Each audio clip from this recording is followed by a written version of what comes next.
Hi, everyone, and welcome back to another episode of Combating Cancer. I'm your host, Gwen Kelly.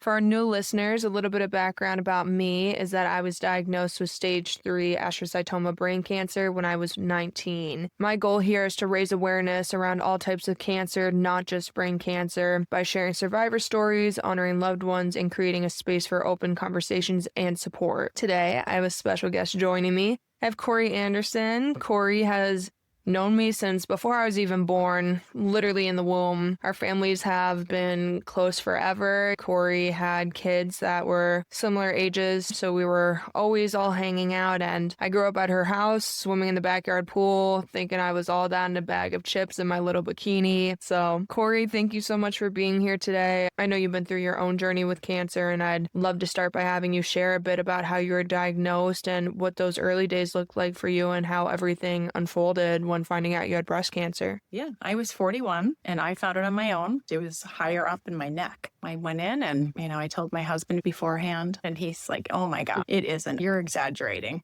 And it felt just like a marble, like a round little marble. And I went in and sure enough it was. And so it was hard because we kept it a secret from the kids. We had one going into 6th and one going into 9th. So it was 2 new schools and they were both trying out for hockey. So it was tryouts, new schools, stress.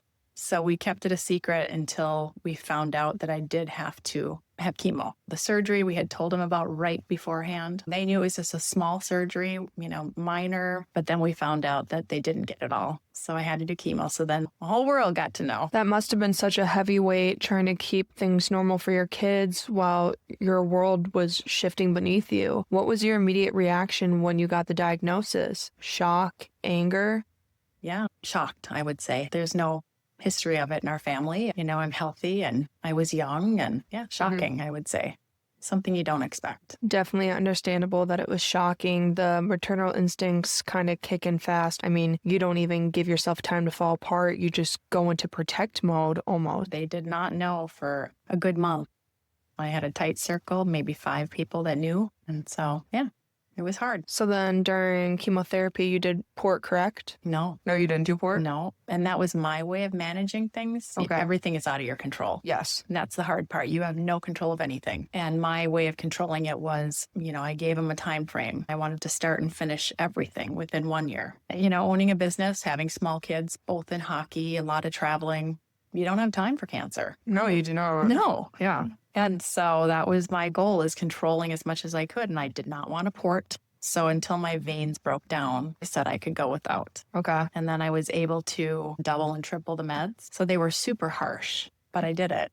And I didn't need a port. I was able to tolerate the meds and get it all done in 8 chemos. Yeah, that's great. And I'm sure that the doctors didn't quite know what to do with you. I love that you created your own timeline and didn't let them decide your timeline because you chose what was best for you and your kids.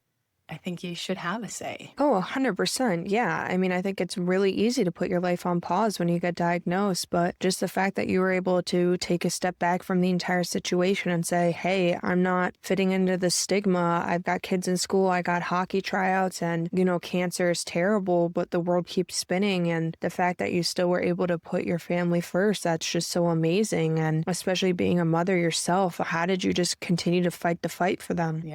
Yeah, they're the main reason. You have to act like nothing's changed. I mean, they can see that I've changed and that I'm not feeling well, but you still get up and you put your hair on and you go about your day. Yeah, exactly. So I'm curious, what would you say was one of the hardest things you endured when going through chemo? Because I know personally for myself, I had a really tough time when my hair was coming out. Yes, I think it's the identity. When you look in the mirror at night, you take your hair off and you look in the mirror and you don't see you looking back. Yeah.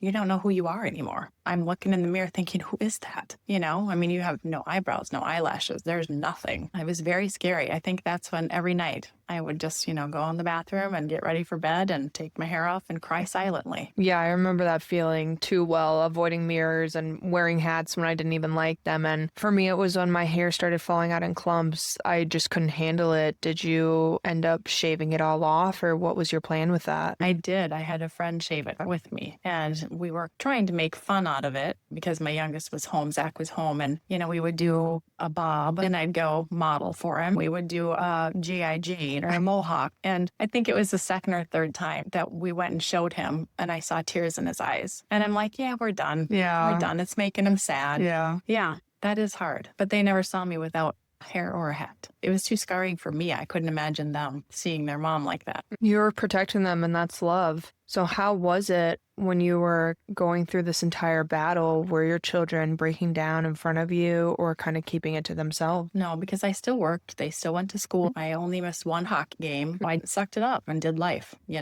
Was your husband Brian a strong supporter for you then too? Yeah, he would do the brunt of everything. He would do the cooking, the shopping, most of the kid stuff. You're tired. You're sick. Your joints hurt just going up and down stairs. So I slowed down a little bit.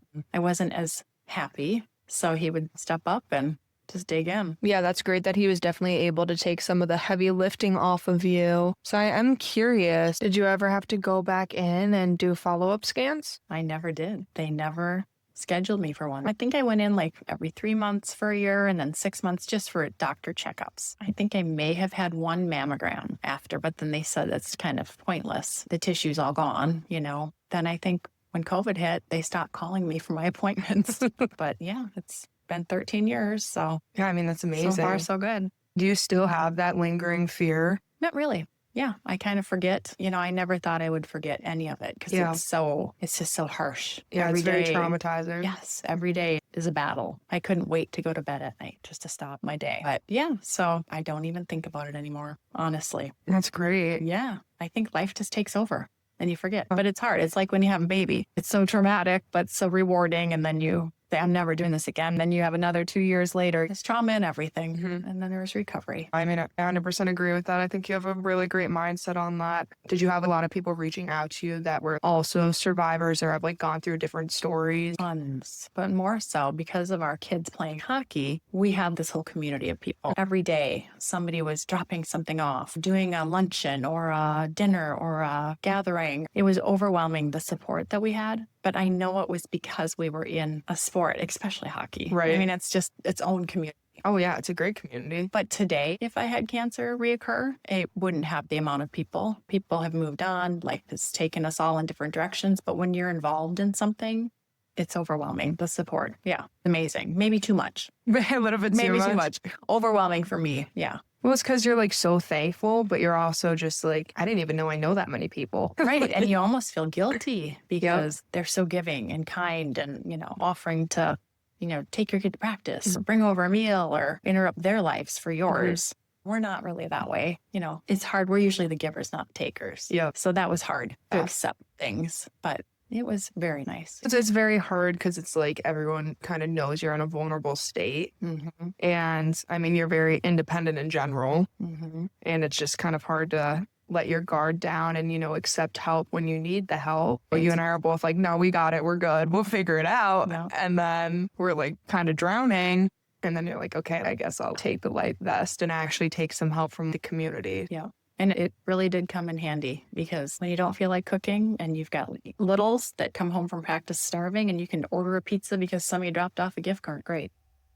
Yeah, it was nice. Yeah. I just think your story is amazing. I think you are so unbelievably courageous. I know that you are not someone that really likes to share their story, so I really appreciate it. But, it does make a difference and helps people feel less alone, especially that you were a mother when this happened. And you're a great example for other people that are out there that get diagnosed that you can control how you fight this and how you combat it. And you were still there for your kids. You were still there for your husband. And, you obviously had those tough days, but you never let those get to you at the end of the day. And, now you're here, would you say 13 years passed? And now cancer's not really even on your mind, which is just so amazing that you're just here and you can look back at it and just say, you know what, I did that. But now look at all the other things I've done post-cancer. Yeah. And so you have not let cancer define you. You had it be a little chapter in your book. Yeah. It's a bump in the road. Yep. Right. It's just a bump in the road. It's a small period of life when you think about it. Every day is so long when you're going through it. But then when you're done, you have 80 your lifespan, Yep. that's 1 year. That's So- just 1 year. Well, thank you so much, Corry, for coming on again. I once again truly appreciate it and our friendship throughout the years. That is all that I have today for Combating Cancer. As always, please feel free to reach out to me if you or someone you know want to come on and share your story, or if you have a sponsorship inquiry. I will talk to you guys next Wednesday.